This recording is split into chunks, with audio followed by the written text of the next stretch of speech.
Assalamualaikum warahmatullahi wabarakatuh. Perkenalkan, nama saya Muhammad Sikandar Fauzi. Saya adalah guru SMA Dharma Karya UT yang mengajar materi pelajaran kimia, yang mendapatkan tugas tambahan sebagai Wakil Kepala Sekolah Bidang Kurikulum SMA Dharma Karya UT.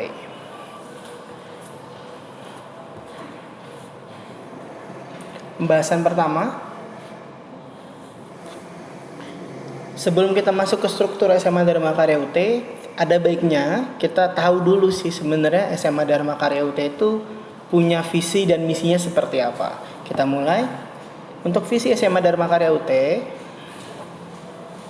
menjadi sekolah unggulan yang mendidik siswa menjadi insan berkarakter, peduli lingkungan, dan berwawasan global. Saya ulangi. Menjadi sekolah unggulan yang mendidik siswa menjadi insan berkarakter, peduli lingkungan, dan berwawasan global. Ya, berikutnya misi. Tadi sudah visinya, sekarang misinya. Misi itu apa sih? Misi itu untuk mencapai apa yang kita inginkan di visi gitu. Nah, untuk misi, yang pertama kita mewujudkan sekolah berkarakter religius, nasionalis, mandiri, gotong royong, dan berintegritas. Yang kedua, menanamkan budaya peduli terhadap lingkungan. Yang ketiga, menjadikan sekolah berwawasan global. Yang keempat, menyelenggarakan pendidikan menengah atas dengan berbasis TIK. Itulah visi-visi SMA Dharma Karya. Yang pertama, saya ulangi, mewujudkan sekolah berkarakter religius, nasionalis, mandiri, gotong royong, dan berintegritas. Jadi harapannya di sini adalah setelah kalian masuk ke SMA Dharma Karya UT, kalian memiliki sikap-sikap nih, sikap yang religius, sikap yang nasionalis, sikap yang mandiri, sikap yang gotong royong dan berintegritas. Kemudian punya peduli terhadap lingkungan. Kemudian menjadi sekolah berwawasan global. Yang ketiga, menyelenggarakan pendidikan menengah atas berbasis TIK. Ya, sekarang kita lanjut. Ya, sekarang kita bahas struktur kurikulum SMA Dharma Karya UT.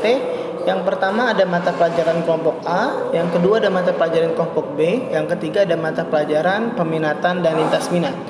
Ya, yang pertama mata pelajaran kelompok A. Mata pelajaran kelompok A, yang pertama ada pendidikan agama dan budi pekerti, yang kedua ada pendidikan Pancasila dan kewarganegaraan, yang ketiga ada bahasa Indonesia, yang keempat ada matematika, yang kelima ada sejarah, yang keenam ada bahasa Inggris, kemudian ada TIK dan BK. Itu untuk mata pelajaran kelompok A. Berikutnya mata pelajaran kelompok B, kita ada seni budaya, kita ada pendidikan jasmani, olahraga dan kesehatan, kita ada pendidikan kewirausahaan. Nah, itu mata pelajaran kelompok A dan kelompok B. Itu semua untuk yang masuk ke IPA, masuk ke IPS, itu dua-duanya ada. Begitu. Sekarang kita lihat nih, apa sih yang berbeda antara yang masuk IPA dan masuk IPS. Nah, untuk yang masuk IPA, kita lihatnya di kelompok peminatan dan lintas minat. Untuk yang masuk ke peminatan IPA, yang pertama ada matematika, ada fisika, ada biologi, ada kimia, ada lintas minatnya ada bahasa Jepang dan bahasa dan sastra Inggris. Oke. Nah, di sini untuk matematika, tadi kalau untuk yang di IPA sudah ada matematika. Yang pertama itu namanya matematika wajib. Nah, kemudian yang peminatan dan lintas minat itu namanya matematika peminatan. Seperti itu. Kemudian peminatan IPS. Dan IPS yang pertama ada sejarah. Kalau tadi yang di kelompok A itu adalah sejarah wajib, untuk yang ini adalah sejarah peminatan. Ini khusus untuk yang di IPS saja. Berikutnya ada ekonomi, yang ketiga ada geografi, yang keempat ada sosiologi. Kemudian lintas minatnya kita ada bahasa dan sastra Jepang, kemudian kita ada bahasa dan sastra Inggris. Kenapa kami mengambil bahasa dan sastra Jepang serta bahasa dan sastra Inggris? Nah, untuk bahasa dan sastra Jepang ini sebenarnya lebih ke arah mengakomodir permintaan bahwa terkait tenaga kerja, maksudnya seperti itu. Jadi banyak juga orang-orang Indonesia yang bekerja di Jepang seperti itu. Makanya kami di sini memasukkan ada bahasa dan sastra Jepang. Berikutnya ada bahasa dan sastra Inggris. Kenapa kita mengangkat lintas minatnya bahasa dan sastra Inggris? Karena alasannya adalah bahasa Inggris adalah bahasa dunia. Jadi harapannya ketika kalian memperdalam terkait bahasa dan sastra Inggris, dunia akan ada dalam genggaman kalian. Seperti itu. Yang ketiga, kriteria ketuntasan yang berikutnya, kriteria ketuntasan minimum. Nah, untuk kurikulum 2013 membagi ranah penilaian ke dalam 3. Ada pengetahuan, ada keterampilan, ada sikap.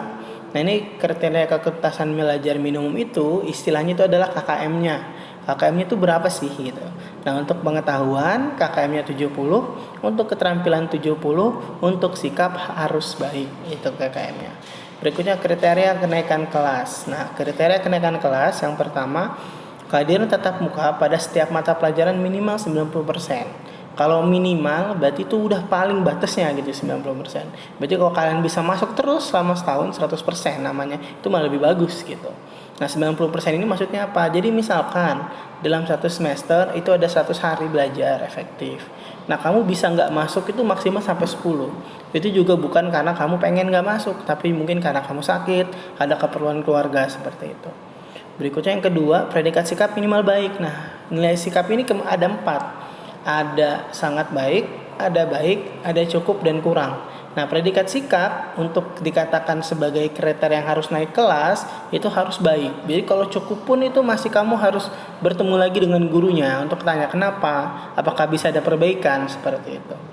Berikutnya yang ketiga, tidak memiliki lebih dari 2 mapel yang masing-masing nilainya baik capaian pengetahuan atau keterampilan di bawah KKM.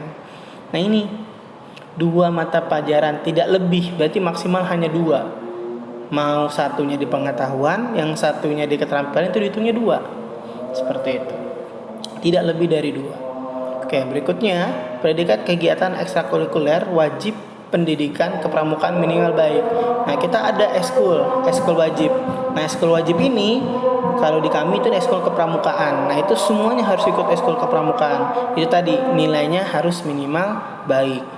Berarti kalau kamu di kepramukaan bolos, nggak pernah ikut, sehingga nilai kamu cukup atau bahkan kurang, ya berarti ini salah satu yang akan nanti bisa jadi pengganjal kamu untuk naik kelas. Oke, berikutnya wajib mengikuti ekskul pilihan maksimal 2. Ya, kita punya ekskul di sini kurang lebih ada 15 sampai 16 ekskul. Nah, di sini kalian untuk ekskul pilihan maksimal hanya 2. Kalau 1 doang bagaimana, Pak? Iya, tentu boleh dong, namanya juga maksimal. Kalau maksimal itu berarti paling banyak 2. Ya, kalau 1 ya boleh gitu ya. Berarti tadi ekskul yang kamu harus ikut, pertama ada ekskul kepramukaan 1, terus yang kedua ada ekskul pilihannya. Nah, ekskul pilihannya ini boleh 1 atau boleh 2 gitu. Jadi maksimal kamu nanti akan ada 3 nilai untuk ekskul. Kalau kamu cuma ikut S1 ekskul pilihan, berarti cuma 2 gitu. Kalau kamu nggak ikut ekskul pilihan, ya berarti kamu nanti akan kena nih di kriteria kenaikan kelas bahwa kamu tidak mengikuti ekskul pilihan. Seperti itu. Nah, berikutnya jam pelajaran di SMA Dharma Karya UT. Nah, untuk jam pelajaran di SMA Dharma Karya UT, untuk yang angka 0 ini itu adalah jam pembiasaan.